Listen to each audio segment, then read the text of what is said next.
Christopher Brownfield is live with us. Sir, good to see you. Thank you. Thank you for having me. Nuke it. It sounds as far-fetched as junk it.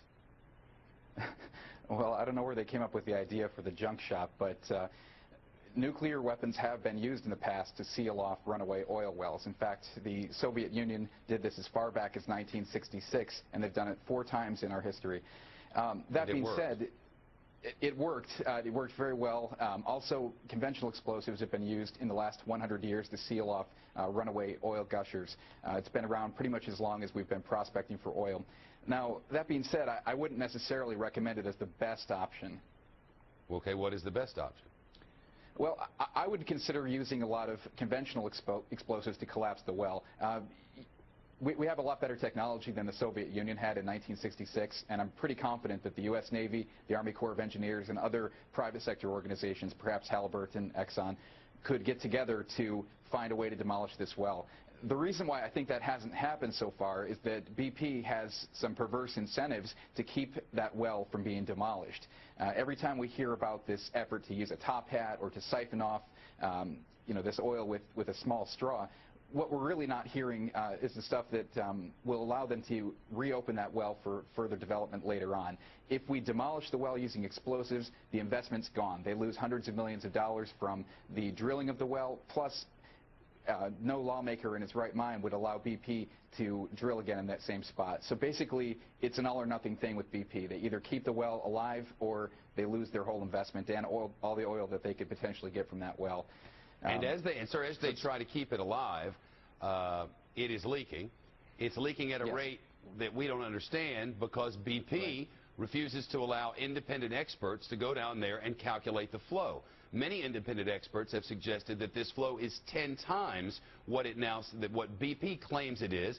BP uses no facts or figures to back it up, doesn't explain to us how it came at all of that. But the experts are saying these dispersants are keeping the oil below the surface. We can't see it, but it's there and ready to do harm. Is that all right? All right. Well, dispersants are not a solution to the problem. They're only something that's treating the symptom of the problem. The only way to really deal with this problem directly is to find a way to close that well down permanently. BP's been talking about using a junk shot or this 4-inch straw that's going into a 22-inch diameter fire hose. I mean, it's ridiculous. If I had a straw that reached all the way across the Gulf of Mexico, I would drink BP's milkshake too, but it's not going to stop the well. We need to seal this thing off. You know, they've talked about all kinds of things that, quite frankly, to a lot of experts with whom I've talked, and I've talked to a lot of them, are absolutely ridiculous. Burning it off, even at the levels that they say are there, that would never have worked.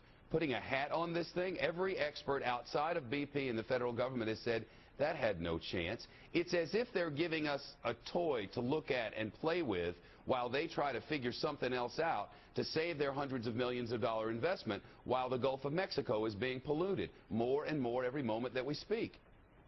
Right. I think it's irresponsible business, and frankly, we have an option that could deal with this immediately. If we were to use a nuclear explosive, it would seal it off if we were to use conventionals.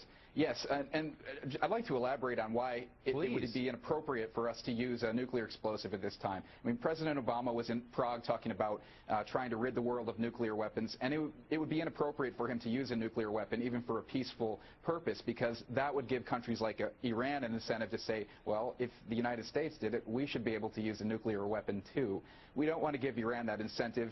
India used those same incentives, saying that they wanted peaceful nuclear explosions when they acquired nuclear weapons in the 1970s, and we don't want to repeat that mistake. Well, it's just not a good option. We could probably do this, though, with conventional explosives and bury the matter. Yeah, why use a sledgehammer when all you need is a ball-peen hammer? If they can get down there with conventional explosives, blow the thing up, keep it from leaking anymore, that's the best thing for the American people, the best thing for the Gulf of Mexico. That's your assertion, right?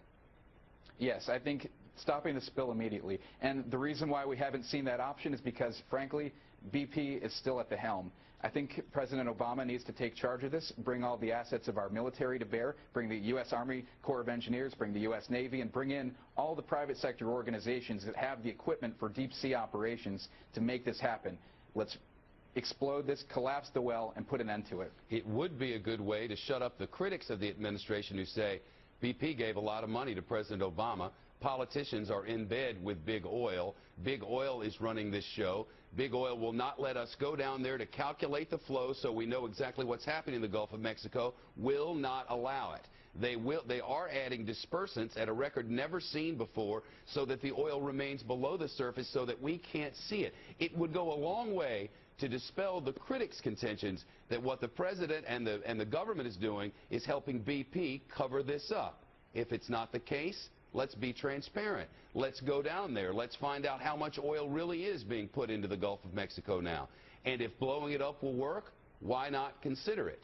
As the Gulf of Mexico continues to get a steady flow of oil each and every day, and livelihoods all across the Gulf from Texas to Florida are very much up in the air, while BP, quite frankly, is doing just fine.